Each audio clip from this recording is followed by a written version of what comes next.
desde Nuevo León, México, para el mundo de habla hispana. Hablemos claro y...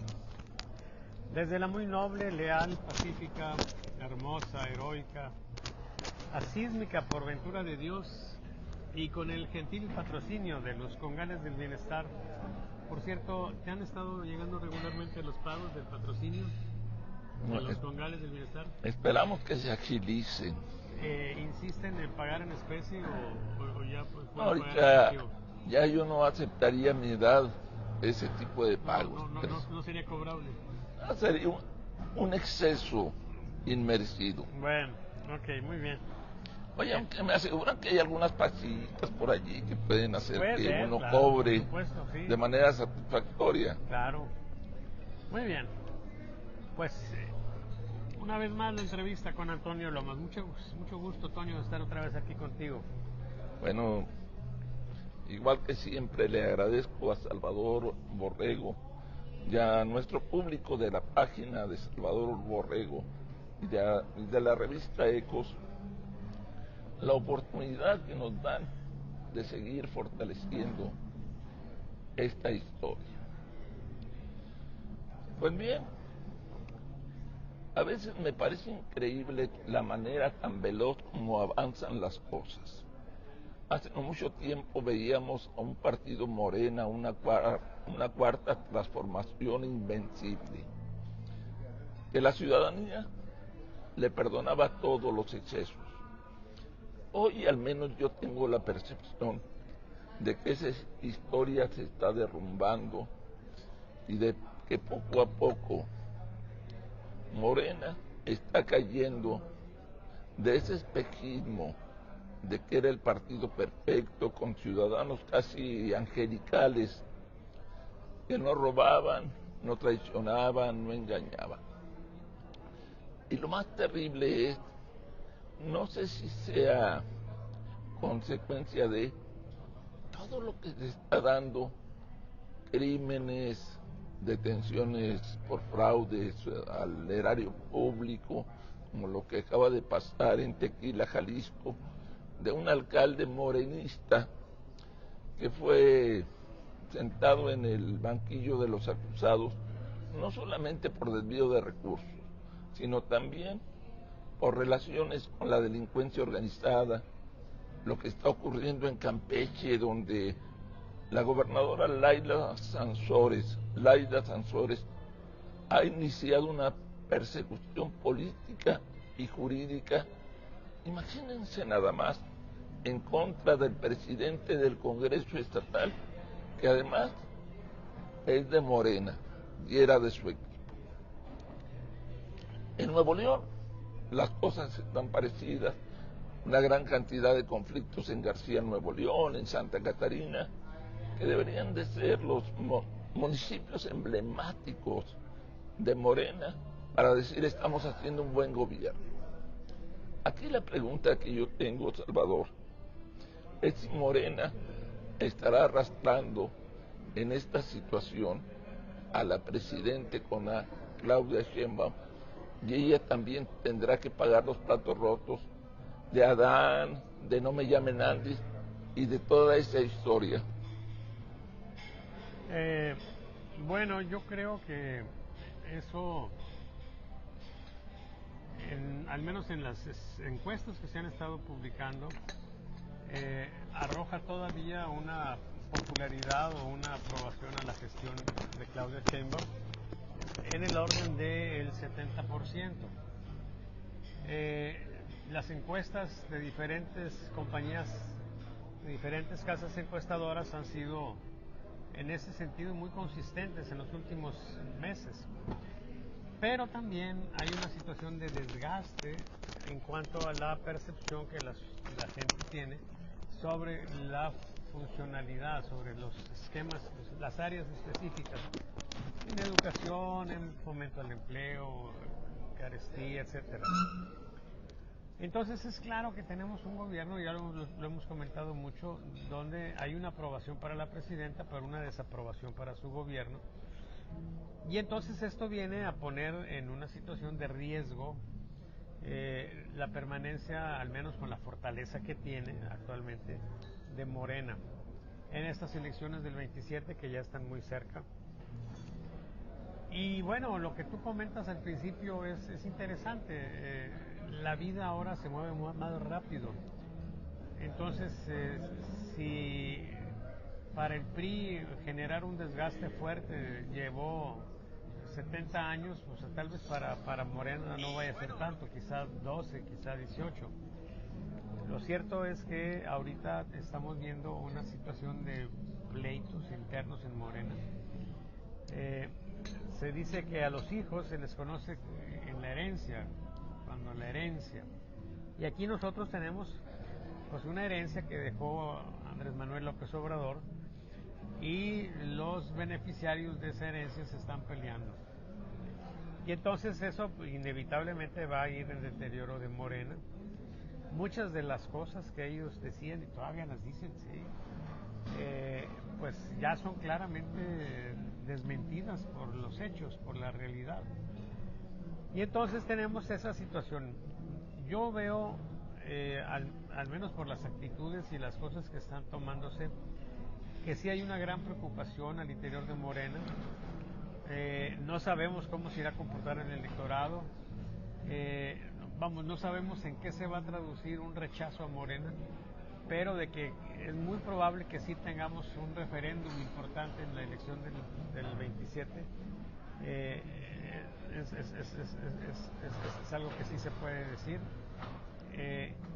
La pregunta es, ese descontento, ¿de qué manera se va a materializar? ¿Se va a cargar a los partidos tradicionales? ¿Se va a cargar a los partidos nacientes? No sabemos. Pero sí, hay una situación complicada. La presidenta se ve irascible, sí la hemos visto en las últimas ocasiones. Muy probablemente sea consecuencia de la gran presión que los Estados Unidos están ejerciendo sobre ella. Y entonces, pues, en esas estamos, Toño. En una situación donde sí va a haber una piñata rota, ¿sí? El problema es quién se va a llevar los dulces. Esa sería la gran pregunta de este momento.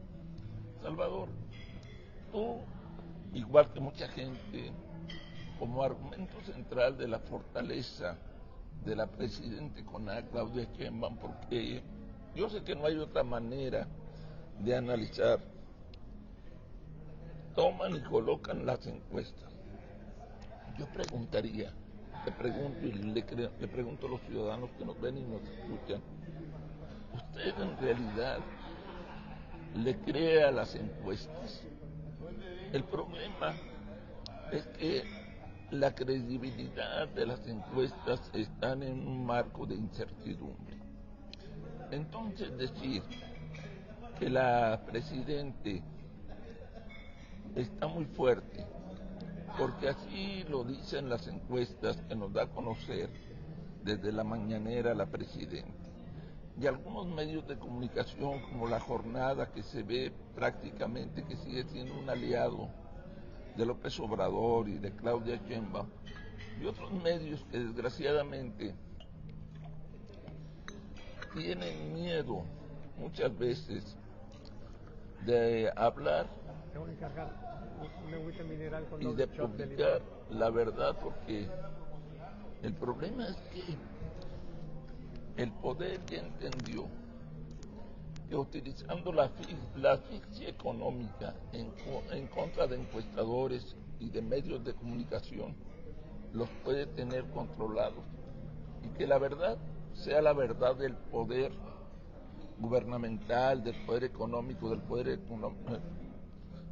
religioso, y no del poder popular. Te pregunto, ¿es válida esta historia de decir tenemos una presidenta muy fuerte? Porque así lo dicen las encuestas. Sí es válido, pero es una información inconclusa. O sea, vamos a decir, yo tengo 70% de aprobación. Ok, perfecto. La pregunta que sigue es, ¿cómo es la composición de tu fuerza? ¿Sí? ¿Cómo es esa gente que te está apoyando?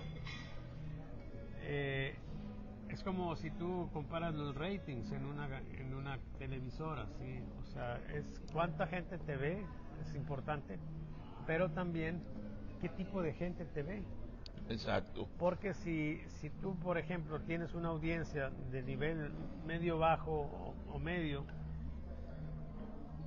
y tú eres un anunciante, y lo que estás vendiendo son coches Mercedes-Benz, pues esa audiencia, aunque sea mucha, pues a mí no me genera un gran beneficio. Exacto. Pero si es una audiencia pequeña del 20, 25%, sí, pero ahí está concentrada la gente con mayor capacidad adquisitiva, pues tú dices, aquí mi anuncio, aquí está mi nicho de mercado. En el caso de este político, nosotros lo que estamos viendo es que a final de cuentas tenemos que ver en qué se traduce una fuerza o una popularidad. Y lo más importante se puede traducir en muchas cosas, ¿sí? En popularidad, así como se maneja para los artistas, que la gente te aplaude, etcétera, ¿sí? Pero aquí lo más importante es el día de las elecciones, cómo se va a manifestar esa fuerza en las urnas. Y aquí es donde hay un gran problema que yo creo que la gente de la 4T, a juzgar por cómo los veo, sí, ya lo está entendiendo. Lo importante es cómo van a ir a las urnas. Y entonces tú dices, a ver, ¿qué tipo de gente apoya a Claudia Sheinbaum? Lo hemos visto y es muy claro, ha sido reconocido por el propio López Obrador. O sea, la gente que nos apoya es la gente pobre. Sí, nada más que esa gente pobre, la más pobre, es la que tiende mayormente a la abstención. Entonces, 70% de aprobación, soportado por un sector social que tiende a la ausencia el día de la elección, pues es algo que es preocupante. Y por eso las elecciones en general quedan tan parejas. Han sido muy truculentos y muy mañosos para hacerse de poderes que no tenían, pero si tú analizas 54 contra 46%, más o menos como quedó la elección pasada, pues no te habla de que ellos arrasan, ¿sí? Entonces, pues, sí, es cierto, es lo curioso de estos tiempos, ¿verdad? Pero con la salvedad de que el apoyo que tiene Claudio Sheinbaum es un apoyo que no se traduce en la urna a un apoyo, ¿sí? A una votación favorable a Morena.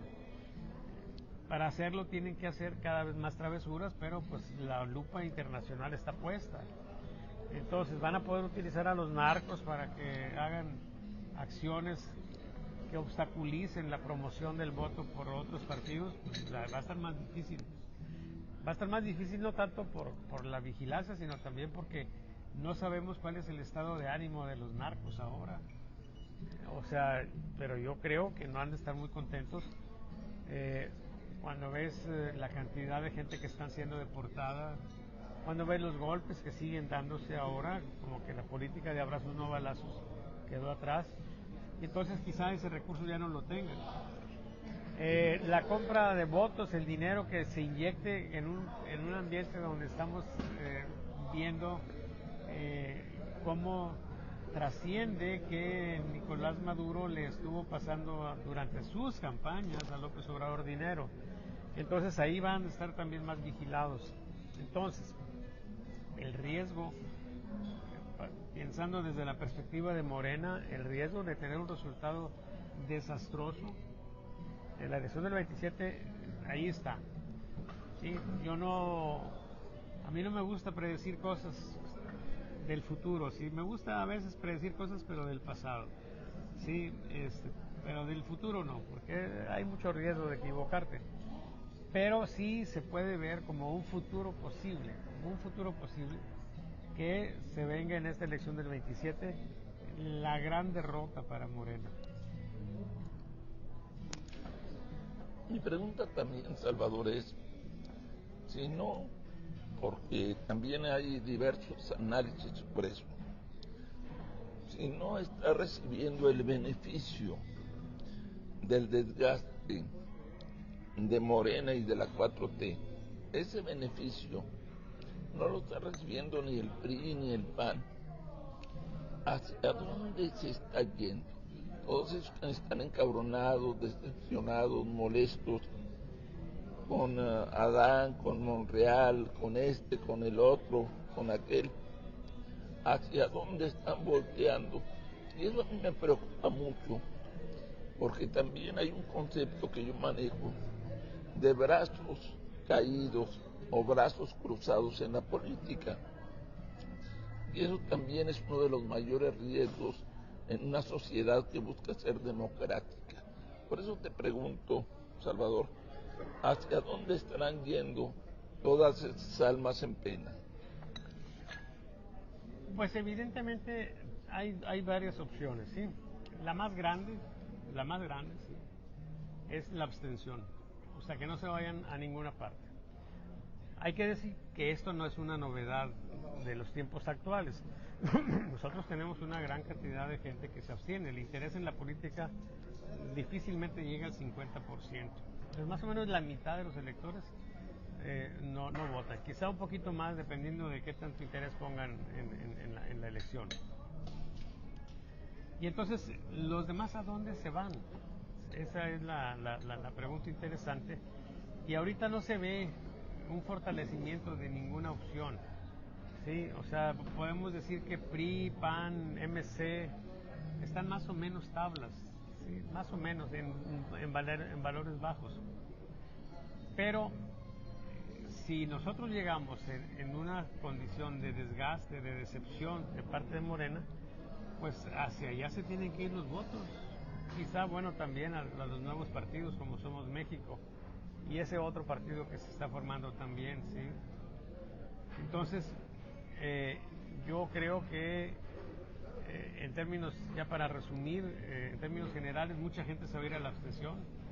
El gran reto sería que esa gente se entusiasme y que vaya a las urnas y vote. Pero eso ha sido una tarea titánica, no hemos logrado emocionar a mucha gente. Y es que mira, para nosotros es muy importante la política, pero no es importante para mucha gente la política. Estamos viviendo un tiempo en el que para muchos que están en este ambiente, en el argot pues político, se habla de que ya estamos en una situación de retroceso irreversible, que ya estamos entrando en un régimen autoritario, pero hay cosas que no son afectadas por la cosa política. Los muchachos siguen divirtiéndose, siguen saliendo a convivir, siguen enamorándose, siguen jugando sus deportes favoritos, la gente sigue con sus problemas familiares, ¿sí? O sea, hay muchas áreas de la vida social y de la vida personal de la gente que no se ven afectadas en modo alguno por lo que está pasando en la política. Entonces, pues, que de pronto una opción política le llame la atención a esa mayoría, pues esa es la gran mayoría, a esa mayoría que no participa, pues sería un gran éxito. Aquí la cosa es que pues se deben de ensayar cosas para que esa gente se interese. Y yo lo que veo en la participación de la oposición es simplemente el golpeteo, ¿sí? Es simplemente la contestación, los contestatarios por la parte de los medios, ¿sí? Y la gente que está en la oposición, gente como Lili Telles, por ejemplo, sí, o Ricardo Anaya, todos ellos están participando en una cosa que tiene que ver con la confrontación, con el ataque, que tal vez deba hacerse, sí, pero que no genera interés en la gente para participar. Las voces sensatas, medianeras, pues ahí están, las ves, pero pues no llaman tanto la atención porque el mismo esquema de conflicto pues así lo determina. El caso de Enrique de la Madrid, que pues trata de tener una postura muy mesurada, muy centrada, así, muy orientada a la propuesta, así, a la idea pues de caminar por rumbos nuevos, ¿sí? Entonces, pues vamos a tener ahí ese problema. Yo de momento no veo a nadie que esté capitalizando de manera importante el desgaste de Morena. Pero vamos a ver qué pasa en los siguientes meses. Lo interesante de este fenómeno político es que es muy cambiante. Entonces, de repente podemos empezar a ver algo que nos diga, mira, el PRI está capitalizando el desgaste del PAN, o el PAN, o MC. No sabemos tampoco si se van a conformar alianzas. Va a depender de muchos factores. Pero por lo pronto lo que tenemos como un dato concreto es que sí da la impresión de que el desgaste que tiene el gobierno Morena está amenazando con traducirse en un deterioro en el ámbito electoral. Comenta Salvador de que, y eso es algo conocido, de que la fortaleza político-electoral de Morena es un mito, porque 40 y tantos contra 50 y tantos no es una gran diferencia. Y no solo eso, sino que también a cómo están compuestas las fuerzas políticas, es una mayoría endeble. En caso de que se genere el escenario de un incremento fuerte del abstencionismo, ¿a quién crees tú que beneficiaría el escenario? ¿Quién perdería esos votos, los votos de la decepción, que irían y se meterían en el closet? ¿No crees que está también, a pesar de la posible inactividad, incapacidad política, ideológica, programática de la actual oposición, no crees que se está generando una gran oportunidad para que la oposición le arrebate los votos, una pequeña cantidad, a Morena y le pueda derrumbar la mayoría calificada? No estaremos llegando a ese escenario de que el 40 y tantos por ciento se mantenga, pero el 50 y tantos por ciento de Morena se disminuye, y esto genera una especie de empate o pérdida de Morena. Estaremos cerca de ese escenario. Mira, va a depender de nuevo, de la composición, en este caso no de la fuerza de Morena o de algún otro partido, sino de la composición o cómo está conformada esa actitud de desinterés, o sea, cómo está conformado el abstencionismo. Si es nada más por razones de condición de vida, por razones culturales, como siempre ha ocurrido, de que la gente más pobre, la gente más humilde, que es la que más apoya a Morena, en general no tiene mucho interés en la política y no va a participar, ¿sí? Entonces, pues, digamos que se iría a una situación donde la baja sería proporcional, porque también hay gente pobre que apoya a la oposición y no irían a manifestarse. Pero si el abstencionismo está asociado al descontento con Morena, entonces sí se abre esa posibilidad, ¿sí? Que alguna gente, como los que fueron ahora en la elección judicial, 3% fueron a manifestar su inconformidad y su queja contra Morena. Entonces, si eso sucede, entonces sí tendría un deterioro Morena importante.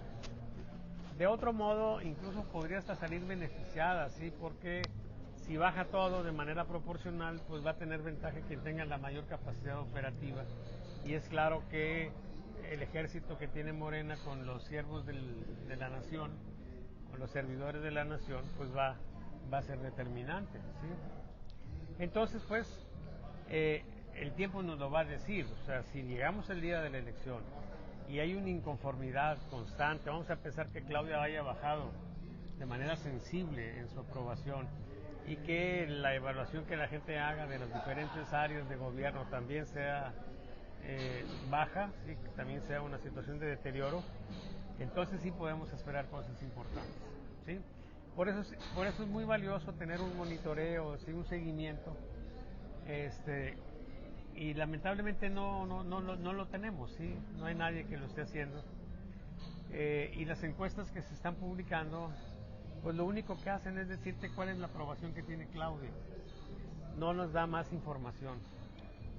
Pero yo espero que de repente tengamos alguna manera de conocer con qué estado de ánimo llega la gente, ¿sí? a la elección. De manera así, no muy directa, pero sí sería un buen indicador a final de cuentas.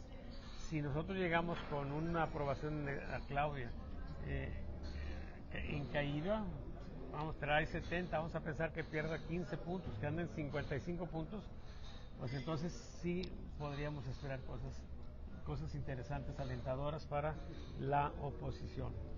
Oye, Salvador, los escenarios que se pueden presentar son múltiples. Ahorita lo único que estamos haciendo es especulando sobre las posibles realidades que se puedan generar. Pero hay un elemento fundamental: ver los antecedentes que se están generando. Por eso te pregunto, ¿hay elementos para poder visualizar o pensar de que el fenómeno de la decepción que hoy está cayendo en Morena también pueda estar cayendo en el PRI o en el PAN? ¿O en esos partidos hay una estabilidad relativa de gente que diga vamos a seguir con ellos? ¿O también existe ese elemento de sensibilidad profunda que pueda generar la decepción?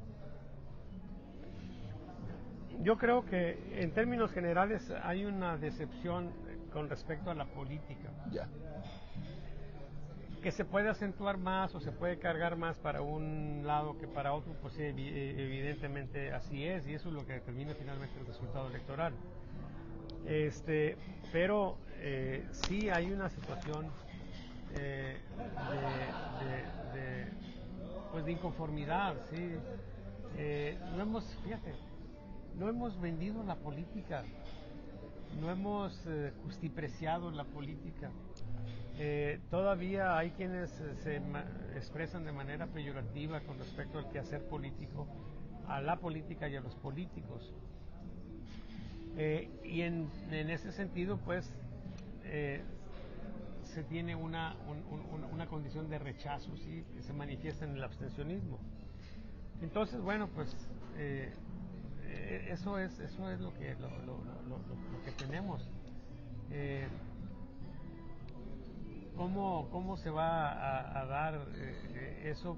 Pues no sabemos, pero de nuevo, el indicador de la aprobación de Claudia, aunque si es lo único que tenemos, pues nos va a ir dando pautas en ese sentido. ¿Sí? No sé si te contesté de manera puntual la pregunta. Tenemos en México una historia de caudillismo. Un gran caudillo para Morena, López Obrador. Por eso se mantenían muchas secciones de poder intocables. Bastaba con que López Obrador alzaba la voz para dominar y que de su decisión fuera acatada por todo el mundo.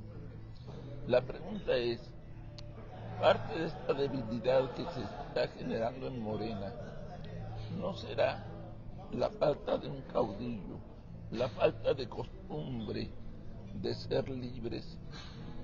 O no sé si tú veas a Claudia con la tesitura de ser una caudilla con A en México. No, mira, sin ánimo de ofender, yo no veo en Claudia la condición personal, sí, de fuerza, de un liderazgo, sí, tampoco es misoginia. Simplemente es una persona que estuvo al lado de López Obrador de manera muy leal, sí. Y esa lealtad es la que la lleva, pues, a ser la candidata y a ser la presidenta, pero evidentemente el liderazgo de ella no es un liderazgo que arrase. Ahora empezabas tú tu tema hablando de los caudillos, ¿sí? De que teníamos un caudillo y ahora tenemos, pues sí, seguimos teniendo un caudillo, pero un caudillo acotado. Un caudillo en la chingada. Un caudillo, sí, ahí limitado, porque aunque de repente hable y de repente pueda dar un manotazo, pues ya no está en las mismas condiciones. Sí, hay un experimento que hicieron algunos psicólogos para ver el nivel de serotonina en sangre. Y entonces tenían en una cámara de Gesell esos espacios donde por un lado es un espejo y por el otro lado es un vidrio transparente. Y entonces había eran unos gorilas o changos, no sé qué chingados eran, o gorilas a lo mejor. Y entonces el nivel de serotonina se iba del mayor a menor y era coincidente con el nivel que tenían de mando ahí entre el grupo. O sea, había un cabrón que era el que controlaba todo, ¿sí? El que ponía en orden a cualquiera, y ese era el que tenía el nivel de serotonina más alto. Después de él había uno que lo obedecía a él o se sometía a él, pero todos los demás se sometían a este segundo. Bueno, el experimento consiste en que quitan al líder, lo sacan de ahí, lo mandan a la chingada, ¿sí? Y entonces el nivel de serotonina de él baja, porque empieza a dar órdenes, porque él está viendo a los gorilas, pero los gorilas no lo están viendo ya a él. Ya no lo pelan. Y empieza a gritarles y empieza a darles órdenes y los demás ni se enteran, ¿sí? Entonces, pues, dentro de la cabina quedan, dentro del grupo que quedó, simplemente se da un reordenamiento. El que era segundo lugar pasó al primero, el que era tercero pasó al segundo y así hasta abajo. Entonces, aquí tenemos una situación así. De repente tenías tú el gran caudillo, el gran líder, ¿sí? Que ya la condición de ser caudillo y líder en América Latina es muy complicada, sin meterte más en que si se descarriló el tren, en que si mintieron, en que si se endeudaron, en que si hicieron un pinche desmadre. Sin ir muy lejos, sí, en América Latina ser caudillo, ser líder, es una labor muy, ¿cómo te diría? Muy triste. Muy incómoda. Muy injusta, sí. Fíjate, hay una novela que se llama El Bien Amado, es una novela brasileña. Sacaron una versión en México hace algunos años, pero en modo alguno tan buena como la versión brasileña, donde hay un líder, hay un cacique, sí, en el pueblo, y la gente en el pueblo pues siempre estaba dándole las contras y siempre estaba haciendo las cosas para fastidiarlo. Él tenía una obra, ¿sí? Era su obra máxima en el municipio, que fue poner un panteón municipal. Y la gente decía que para qué querían panteón si ellos, como vivían en la costa, cuando alguien se moría los echaban al mar. Y si por alguna razón sanitaria o de otro tipo no se podía hacer eso, pues había en el pueblo vecino un panteón y allá se iban y los enterraban. Pero él quería inaugurar el panteón y todo el drama de la novela se trata de cómo él está tratando de favorecer que haya un muerto para enterrarlo ahí. Se está esforzando y el para pueblo cumplir su promesa de campaña. Así es, y el pueblo viendo la manera de que no hubiera un muerto. Total que finalmente el que se viene muriendo es el alcalde. Y el que inaugura el panteón es el mismo, ¿sí? Él inaugura su panteón. O sea, fue tanta su pasión por cumplir su promesa de campaña que prácticamente él lo inauguró. Ajá. Él recibió el beneficio. Así es. Esos son verdaderos alcaldes, no fregaderas. Bueno, lo interesante de esto, y es a lo que viene esta digresión, es que, fíjate, la última escena de la novela es cuando va el cortejo fúnebre. Ya. Y va, pues, el féretro, así, el carruaje, y el pueblo, todo el pueblo, caminando en el el pueblo que lo fastidiaba, el pueblo que lo odiaba, el pueblo que estaba así, va ahí y van llorando. Ya. Van llorando. O sea, no tienes que meterle más carga en América Latina. Si tú tienes una posición de liderazgo, la relación con el pueblo es bien complicada. Y esa es la situación que tenemos ahorita con la conducción de López Obrador, ¿sí? Él está pasando ahora y está viendo la ingratitud, ¿sí? Y esa ingratitud no solamente se ve en la gente común, sino también en la gente que él puso, particularmente en la presidenta, que tiene que gobernar y tiene que ver lo que las cosas salgan lo mejor posible, y está teniendo una condición de mucha presión por parte de Estados Unidos, que a final de cuentas pues obliga a hacer ciertas concesiones, pero que no son del agrado del presidente o del expresidente. Entonces, bueno, pues ahí vamos a estar. Tú habías resumido la pregunta de manera específica, ¿me lo puedes decir otra vez para ver si hay algo que... La manera específica fue que si tú considerabas al perder un caudillo México, Ajá. que es López Obrador, la presidenta con A, Claudia Sheinbaum, tendrá la altura como para que se le pueda nombrar la nueva caudilla con A de ya, México. ya. No, nunca va a ser López Obrador ella, en absoluto, ¿sí? Y se están viendo ya ciertos rasgos en ella, pues no diría yo de ineptitud, pero sí de falta de templanza. Mira lo que acaba de ocurrir en Baja California, ¿sí? Les dice, sí, ustedes deben de estar allá. Pudo haberles dicho lo mismo, sí, con una sonrisa, ¿verdad? Amablemente. Pudiera acercarse ahí como que nos estaba saludando y decirles, ustedes deberían de estar allá. Déjense de pendejadas, Pero al oído. el lenguaje corporal claramente muestra que ella estaba encolerizada. Entonces, sí es un tipo de liderazgo que no va a empatar con López Obrador en muchos sentidos. Algunos venturosos, mira, como por ejemplo, es claro que a ella se le dificulta más mentir. Ella a final de cuentas tiene formación científica, tiene una cierta cercanía con el trabajo de investigación. Y la investigación según Hardy es la búsqueda de verdades no descubiertas, ¿sí? Es la búsqueda sistemática de verdades no descubiertas. O sea, la ciencia está íntimamente ligada a la verdad, pero íntimamente ligada.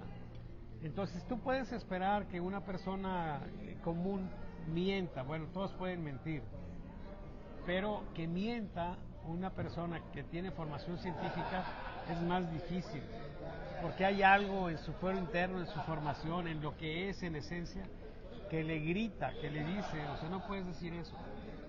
Y entonces cuando lo hace, se trasluce en su rostro. López Obrador era un maestro de la mentira. Sí, él te decía las cosas con un nivel de convicción impresionante. Sí, y entonces, pues si no a todo el mundo engañaba, por lo menos a sus seguidores. Pero ella, si tú la ves, de repente les están haciendo alguna pregunta, tiene que contestar algo para salir del paso, y se ve su incomodidad, el brillo en sus ojos, se ven cosas raras ahí, que pues le está pasando necesariamente factura en su condición emocional. Entonces no vamos a tener otro líder como López Obrador, ¿sí? Y alguien podría decir, gracias a Dios, ¿sí? Y Claudia, pues yo creo que ella tiene que decidir qué va a hacer. Yo creo que el papel que le tiene reservada a la historia, si quiere pasar a la historia, es de enmendar todo el pinche desmadre que dejó López Obrador.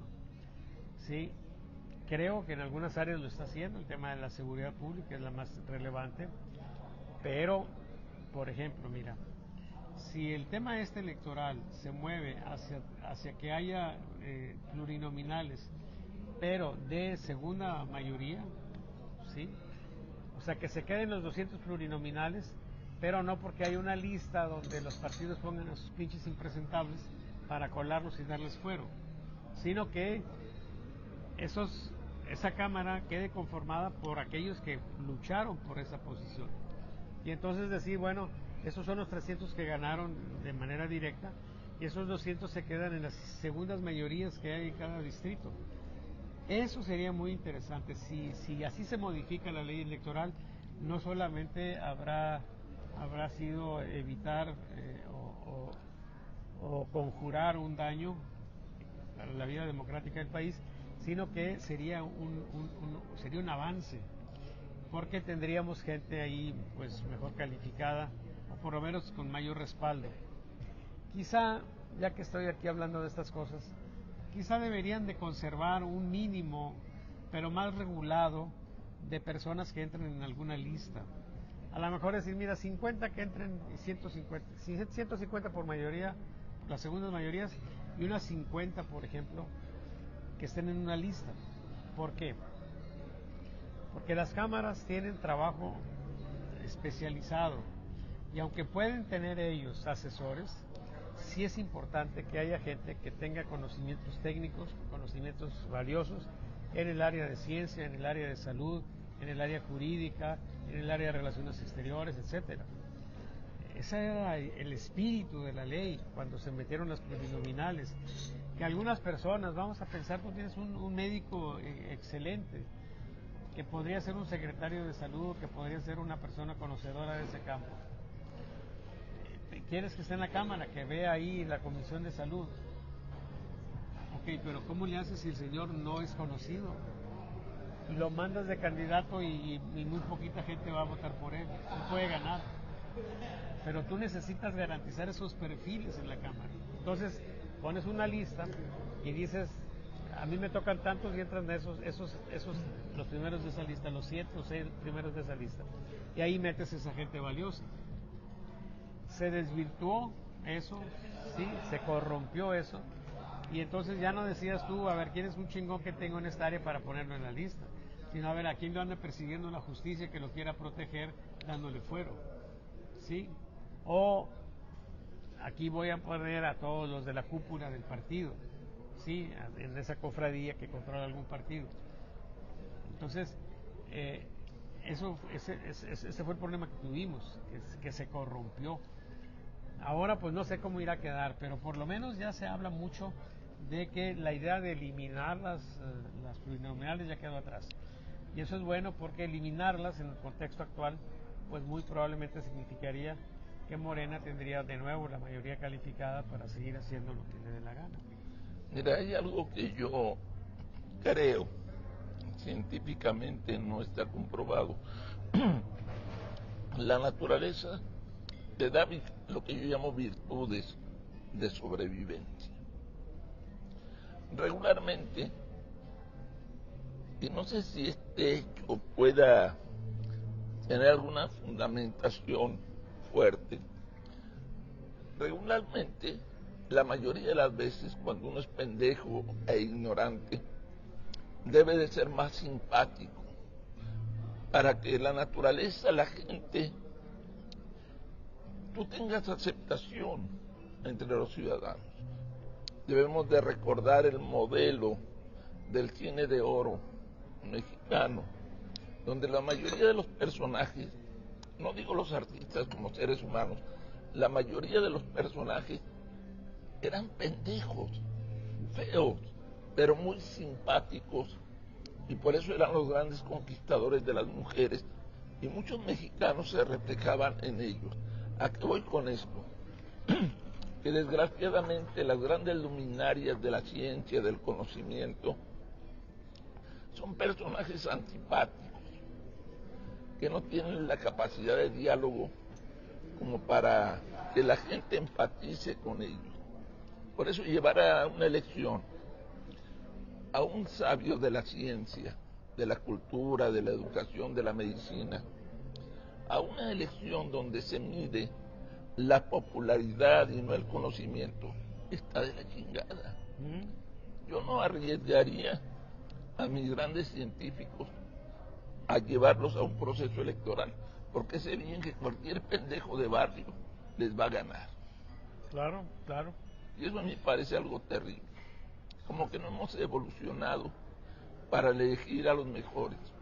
Elegimos a los que nos caen mejor o a los que nos dan algo más que los demás. Y eso es terrible, Salvador. Sí, sí, sí, claro. Es terrible, pero es una condición de vida, es natural, ¿sí?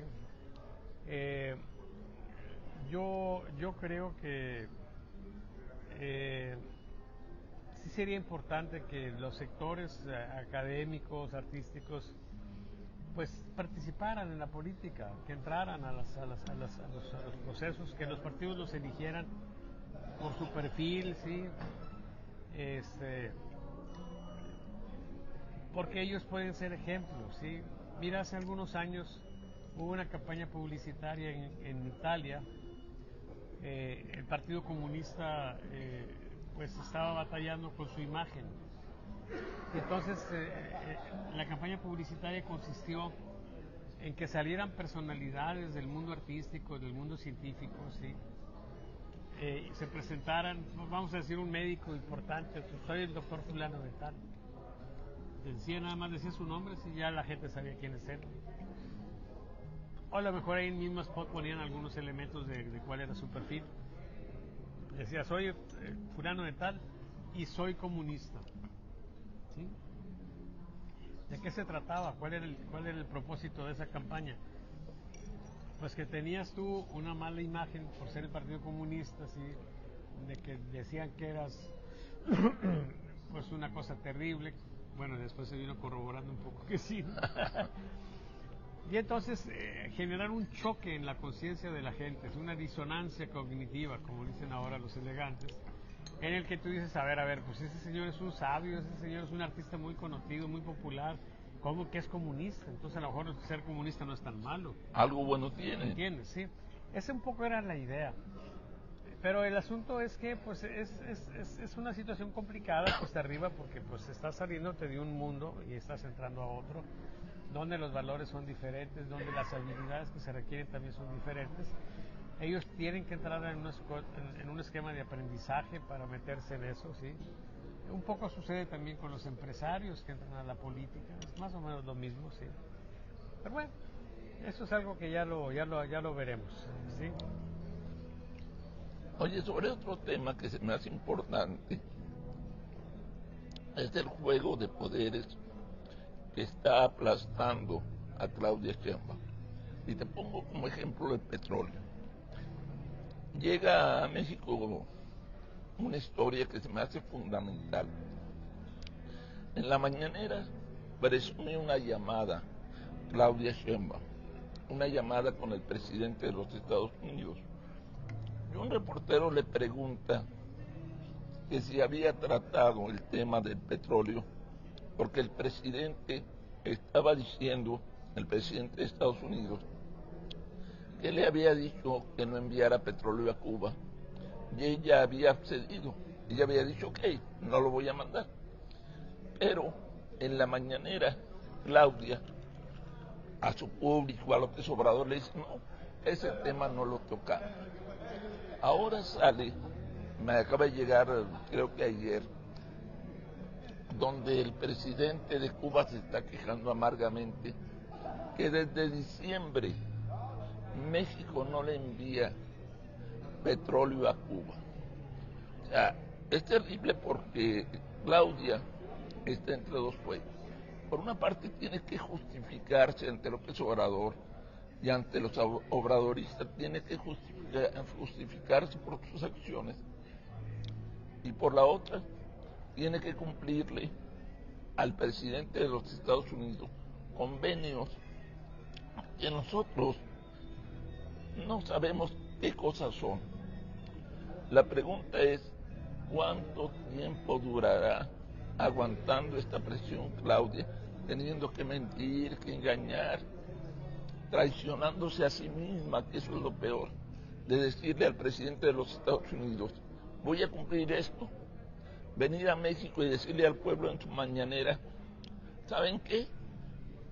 No me pidió nada el presidente de los Estados Unidos, y luego que la realidad la aplaste. ¿Cuánto crees que puede aguantar, Claudia? Pues yo creo que aguantaría todo el sexenio, ¿sí? El problema es, de nuevo, de qué manera se va a traducir esto. Porque mira, cuando hablamos de descontento, cuando hablamos de inconformidades, hablamos del público en general, pero en realidad lo más relevante de esta situación de deterioro que se puede estar pronto tiene que ver con lo que sucede al interior de Morena. Y un tema como el de Cuba, pues va directamente a la cuestión interna, porque evidentemente los duros, y un poco ahí quizás esté López Obrador, ¿sí?, quisieran que la ayuda a Cuba no se detuviera, incluso que se incrementara. ¿Por qué? Pues por razones ideológicas. O sea, la cuna, la matriz, el origen de todo lo que se ha dado a conocer como el socialismo del siglo XXI o el Pacto de Sao Paulo, sí, pues tiene origen en Cuba. La idea, el esquema, así, todo está ahí. O sea, el líder continental de la izquierda es Cuba, es el corazón, es la matriz. Y si eso se pierde, pues entonces se da una confirmación del colapso, pues, en el que ha entrado en ese esquema.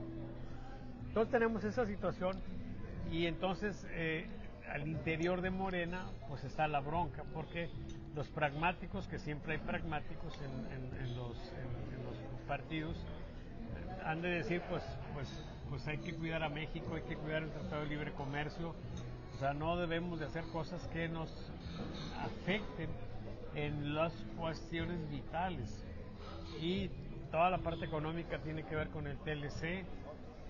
La relación, aparte de eso, ¿qué tanto podrías tú resistir una presión de Estados Unidos si nosotros dependemos de ellos? El gas que recibimos, mira, ahora acaba de haber una ola gélida y había el riesgo de que de repente no nos pudieran surtir gas.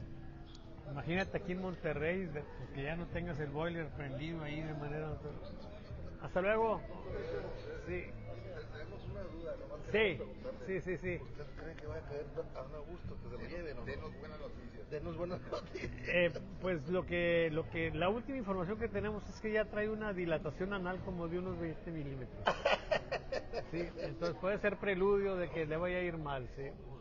Pues a él y a Sí, es que es insostenible, las presiones que tiene la presidenta de Estados Unidos son muy fuertes.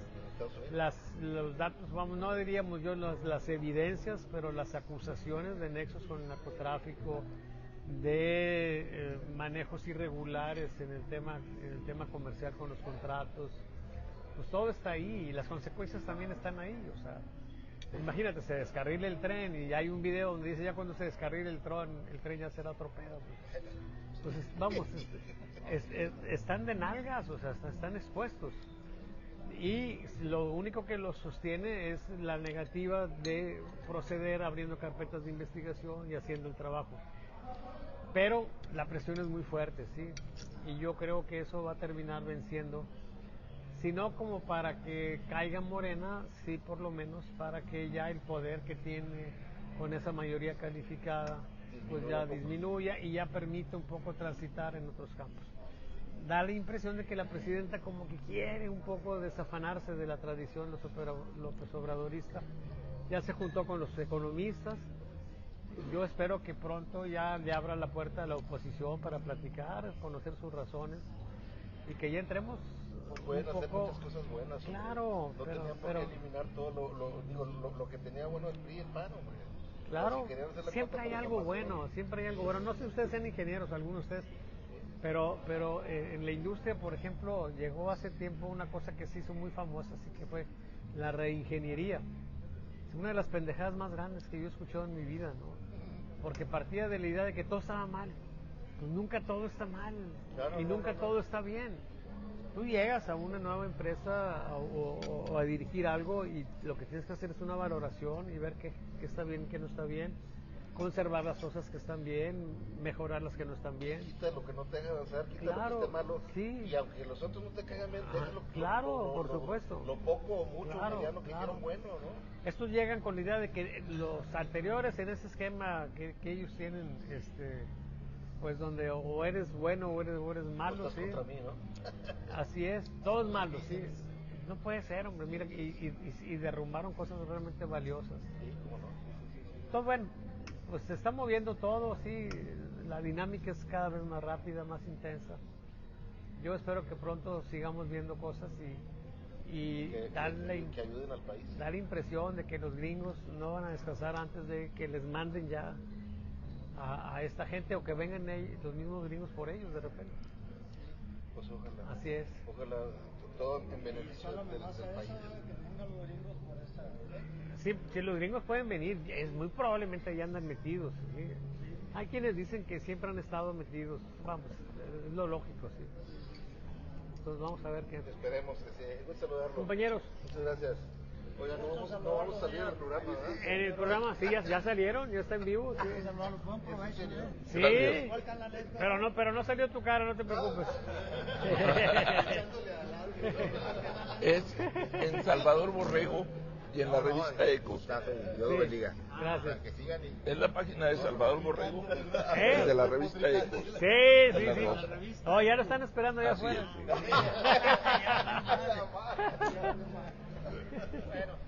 Ok, compañeros. De la Facultad de Agronomía. De agronomía.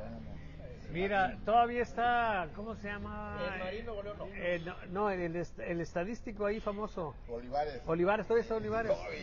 Ahí lo ven de vez en cuando. Sí, Enrique León. Díganle por favor que le mando saludar, Salvador Borrego. Claro que sí. Sí, yo soy estadístico también.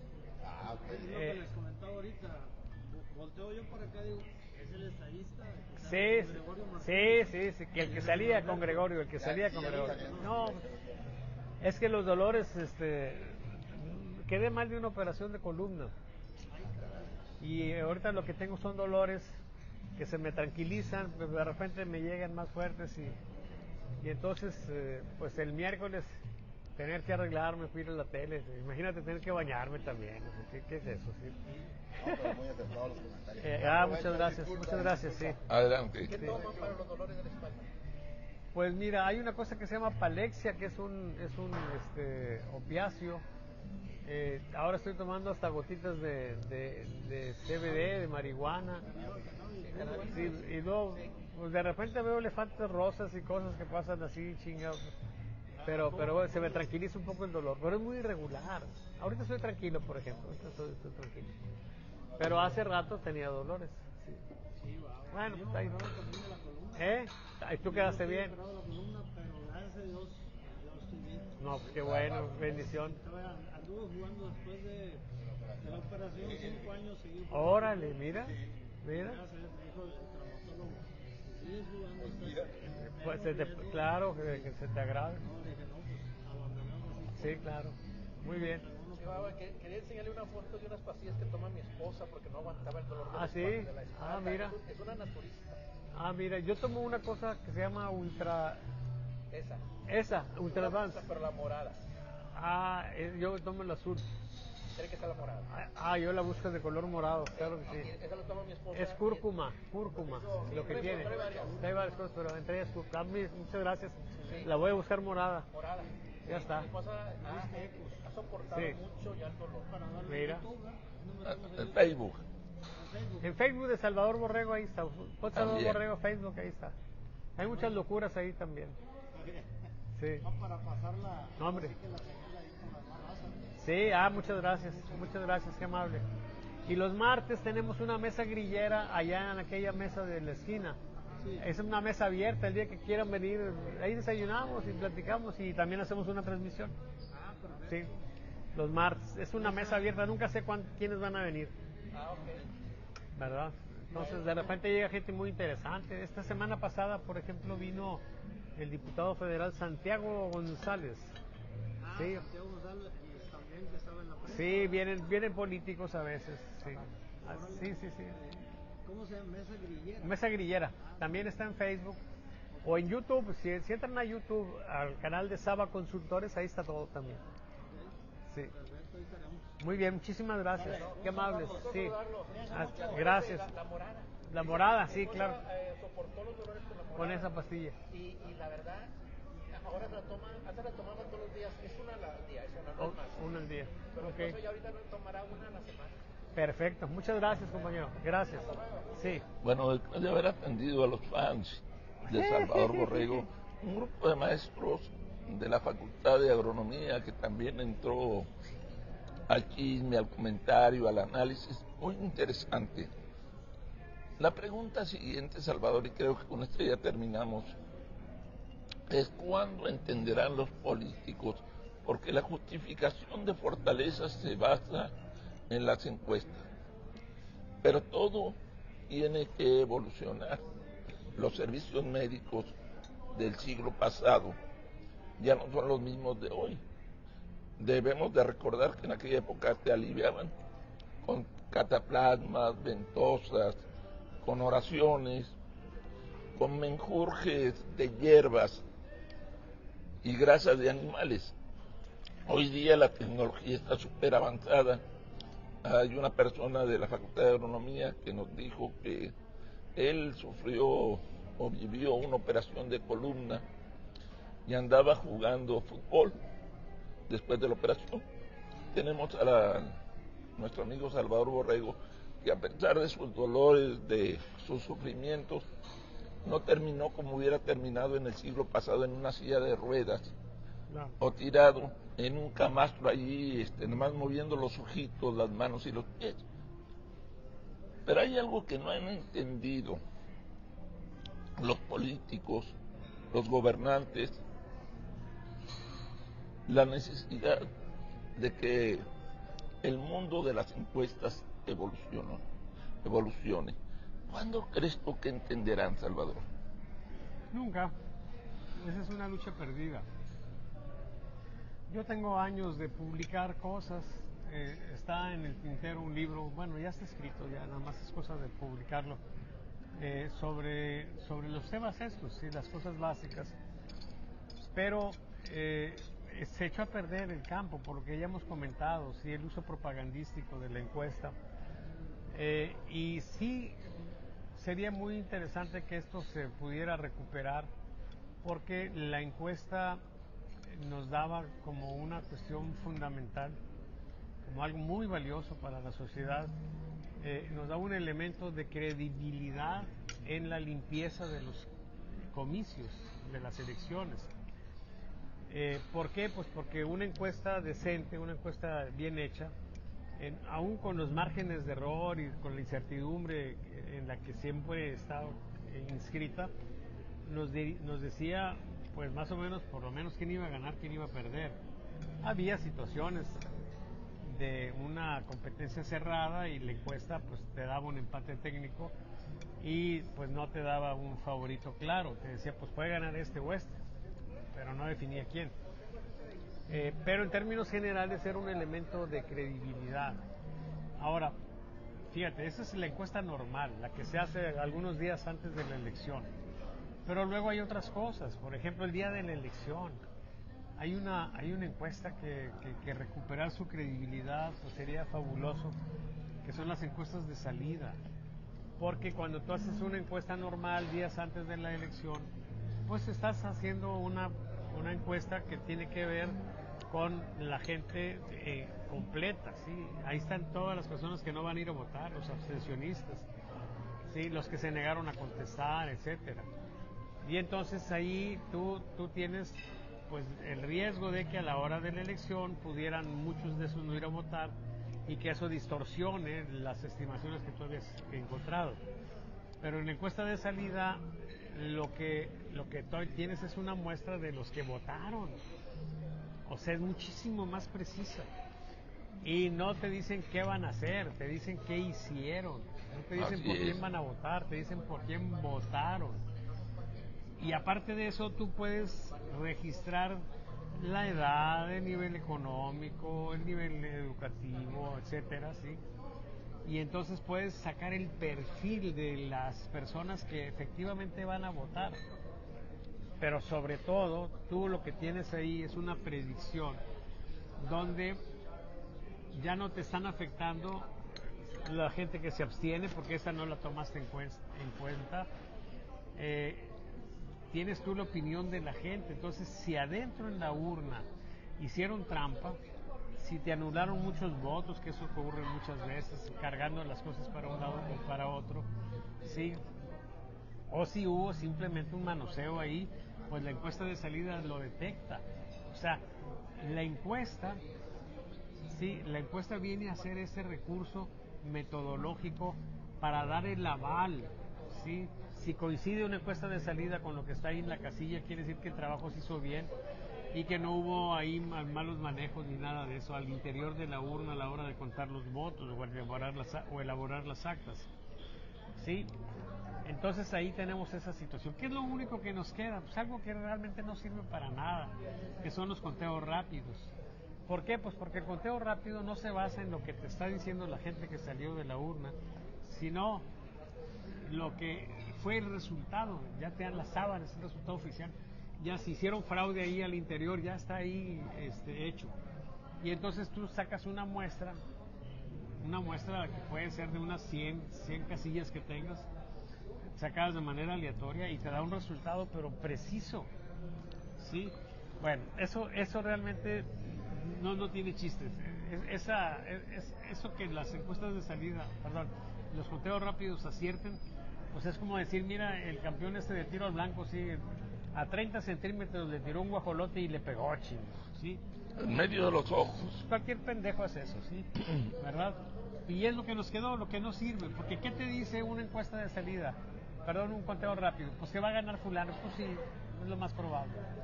Pero te está, digamos, aportando en el ámbito democrático de decirte, esa coincidencia significa que el trabajo se hizo bien, que no cometieron fraude en la casilla, que no hubo alguna anomalía, no te detecta nada. En cambio, la encuesta de salida sí. Y la encuesta normal, aunque con esas debilidades que tiene, porque mucha gente se va a abstener, pues también te da una idea más o menos de cómo van a salir. Oye, pero aquí hay un grave problema. Entonces, hemos perdido eso, Tony. Sí, hay un grave problema, y hablemos claro. En el proceso electoral pasado, hasta las encuestas de salida fueron manipuladas, porque todos se declaraban ganadores con un resultado irreversible. Veías a los del PRI, a los del PAN, a los de Morena diciendo, tenemos el triunfo en tantos municipios y vamos muy arriba, esto es irreversible, y resulta de que en la hora de la verdad las encuestas estaban mintiendo. ¿Para qué? A ver, si son 5 candidatos, por lo menos 4 mienten. Sí, y aquí el grave problema es que esas encuestas se estaban utilizando para presionar la negociación. Yo sé que perdí, pero esta encuesta dice que gané, así es que si quieres que te avale tu triunfo, ¿cómo nos arreglamos? Yo le metí tanto a la campaña, hice esto, y al menos necesito espacios para poder recuperar ese dinero, necesito contratos, o necesito que extrañamente por allí al salir de esta oficina, donde estamos hablando en privado, me tope de manera increíble con algún sobrecito que alguien dejó abandonado y que tengo que abrirlo al llegar a mi casa, y al llegar a mi casa me doy cuenta que es una gran cantidad de dinero, y como lo encontré tirado, pues es mío. O sea, hasta ese punto han llegado con las encuestas los políticos de que son un instrumento de presión y son muy manoseadas, hasta las encuestas de salida. Claro. Y eso a mí me parece algo terrible, Salvador. Claro, sí, claro. Las usan también para conseguir gente que apoye, que financie las campañas cuando van empezando. Entonces tienen muchos usos, digamos que anormales o irregulares las encuestas. Perversos, prostituidos. Y ahí va a seguir eso. Fíjate, yo creo que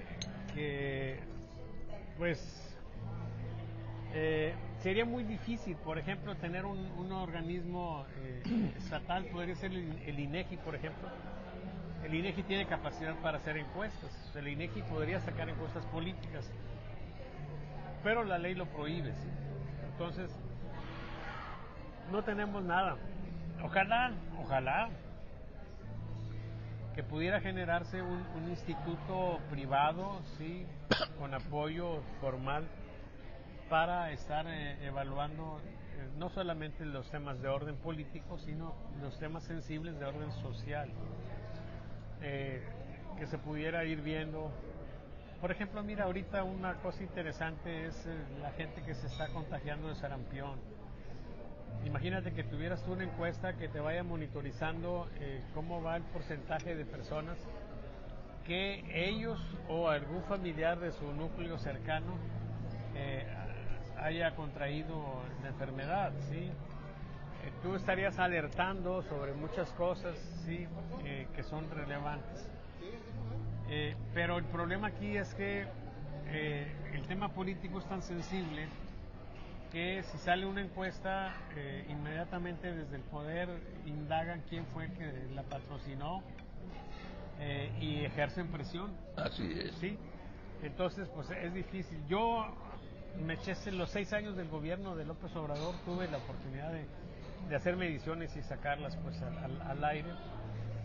Pero pues en mi audiencia limitada, pues ahí se supo eso. Ahora estoy tratando de conseguir la forma pues de hacer de nuevo ese monitoreo. Pero bueno, por lo pronto no se ve que haya valientes que le entren a esto. Los empresarios están muy pues escondidos, muy agachaditos, y verse involucrados en esto pues es algo que les preocupa, porque la gente si tiene algún interés en esto, tiene un interés también político específico, y entonces si los resultados que salen no les gustan, pues entonces tienden a decir, sabes que mejor ya no te apoyo. Quieren encuestas a modo. Así, incluso ellos, fíjate qué interesante, no nada más los políticos, también, pues imagínate que tú tienes una situación de interés, ¿verdad? Que estás en contra del gobierno, que sería una de las motivaciones más grandes, ¿sí? Y que te salga la encuesta que sale muy bien la presidenta, pues no te va a gustar, ¿sí? Entonces, bueno, pues ese es el... Oye, Salvador, perdóname, pero eso es casi infantilismo. Imagínate, Dios, como dirían los creyentes, no lo quiera. Vamos a suponer que yo me empiece a sentir mal, con dolores en el estómago. Claro que tengo que ir con un especialista. Y si me sabe que usted tiene inicios de cáncer, le voy a decir, no es cierto. Voy con otro médico, al cual le digo a mi esposo o a mi hijo, dale esta lana para que él diga que yo no tengo principios de cáncer. Sí. Me voy a morir de cáncer. ¿Por qué? Por no haber querido aceptar la realidad. Eso es lo que nos dicen las verdaderas encuestas, la realidad. Y está bien cabrón ir en contra de la realidad, porque la realidad siempre se nos impone. Entonces yo veo eso como una pendejada, sabes que hazme una encuesta. Y cuando te das cuenta que no salió conforme tú quieres, encabronas, corres a los encuestadores, a veces ni les quieres pagar. Entonces, ¿para qué haces la encuesta? Es lo que yo me pregunto, Salvador, para retirarnos. ¿Algo que quieras agregar? No, nada más saludar a nuestros amigos. Sí, me gustaría leer los comentarios que llegaron. Adelante. Para ver si hay algo que nos estén comentando, sugiriendo, sí, alguna mentada de madre puede ser que nos encontremos aquí. Vamos a ver. Mira, Morombo Smith nos está viendo, Dora Selva Borrego Alvarado, le mando un beso, mi querida hermana. Efraín Rentería nos está viendo. Buenas tardes, saludos desde General Escobedo, Nuevo León, tierras del Ejido de San Nicolás. Efraín, buenas tardes. José Ángel Moreno nos está viendo. Julián Ives nos está viendo. Jesús Andrés Miranda, tarde señores, gusto verlos, nos dice Jesús Andrés Miranda. José Ángel Moreno nos está viendo. Jesús Andrés Miranda también. Jesús Andrés Miranda dice Eustacio Alonso nos está viendo también. Omar Torres nos dice Maese Salvatore, su libro ¿cuándo lo publica? No sé, díscolo, abrazo fuerte. Híjole, pues estoy próximo a eso. ¿Sabes que tengo un problema? Le pedí a 2 amigos muy queridos que me hicieran el prólogo, que me redactaran el prólogo, y no me lo han dado. Tengo ya varios meses. Y la bronca es que pues el libro está escrito pensando en tocar los temas más esenciales de lo que es el mundo de las encuestas, y en esa tardanza de repente se me ocurre otra cosa y entonces lo redacto. Ahora en esta semana la novedad es que de repente se me fue el sueño hace como 2 o 3 noches. Desperté como a las 4 o 5 de la mañana. Y en lo que agarraba y conciliaba el sueño me puse a pensar y se me ocurrió otra idea, ¿sí? De darle yo a mis clientes un texto muy breve, ¿sí? Que se llama guía estratégica. O sea, no darle nada más los reportes con los monitoreos y gráficas y todo eso, que muchas veces los clientes no tienen tiempo de verlos, ¿sí? Y darles una síntesis donde mezclo ideas de lo que se hace en los planes de muestreo de aceptación y lo que se hace en los monitoreos, ¿sí? O sea, un poco el manejo empresarial, ¿sí? Decirle, esto es lo esencial y esto es lo que demanda de ti. Y entonces ahora voy a tener que escribir otro artículo, un capítulo más, o quizá 2, para elaborar esto de las guías estratégicas. Oye, Salvador, nomás que espero que no sea el cuento de nunca acabar. No, yo espero que ya, yo creo que ya con esto cierro, sí, la guía estratégica, porque es algo que vale la pena, sí, y yo espero que con esto ya mis clientes pues tengan una idea más clara de lo que representa esto que yo hago y que entren más clientes. Si entran más clientes, ¿qué va a pasar, Lomas? Entra más dinero. Así Si es. entra más dinero para una persona que está hecha y ha nacido para venir a hacer desmadre, ¿qué va a hacer con ese dinero? Más desmadre. Se lo va a gastar. Sí. ¿En qué me lo voy a gastar? Pues muy probablemente en andar midiendo otra vez a nivel nacional y estar generando información. Oye, pensé que me ibas a decir en congales, No, en vino, desveladas, desmadre. no. Así no tiene sabor. Como decía mi maestro Ramayo, ya cuando me quisieron cobrar me retiré. Dije, Carlos, retírate, ya estás viejo. Pero sí, oye. Muy bien. ¿Es todo? ¿Es todo? Pues, por el día de hoy, muchas gracias. Nos vemos la próxima semana. Y recuerden, el martes, la tremenda, la gran mesa grillera. Mesa grillera, ya está. Bueno, bye, compañeros.